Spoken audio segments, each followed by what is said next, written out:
پریشان ہے، درزی ہے تو وہ پریشان ہے، دکاندار ہے تو وہ پریشان ہے، موٹر سائیکل مکینک ہے تو وہ پریشان ہے، مسافر ہے تو وہ پریشان ہے، مقیم ہے تو وہ پریشان ہے۔ اس لیے پریشان ہے کہ رب کو یاد کرنا چھوڑ دیا۔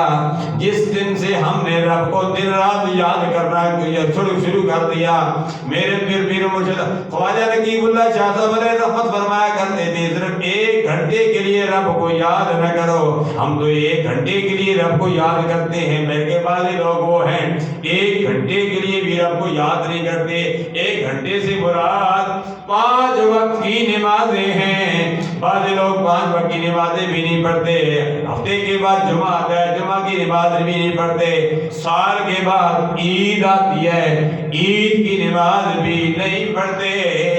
اللہ بابا جی سرکار رحمت قرآن و حدیث کی روشنی میں ہمیں سمجھایا کرتے تھے، فرمایا کرتے تھے، صرف 1 گھنٹے کی نماز ادا نہ کرو بلکہ 24 گھنٹے کی نماز ادا کیا کرو۔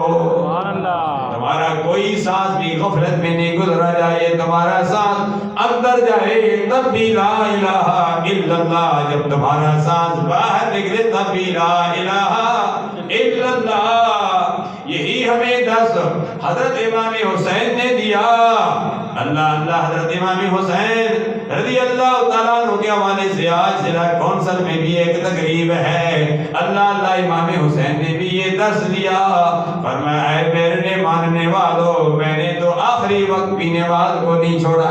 جمعہ کا دن تھا، آخری وقت بھی امام حسین نے نواسہ مصطفیٰ نے اپنا سر انور سجدے میں رکھ دیا اور پڑھا سبحان ربی الاعلیٰ۔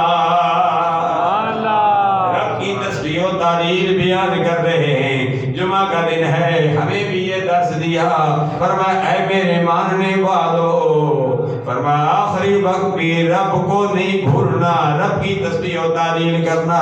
اللہ کی بارگاہ میں دعا ہے ہمیں آخری دم تک اللہ اپنا ذکر، اپنے پیارے حبیب کا ذکر کرنے کی توفیق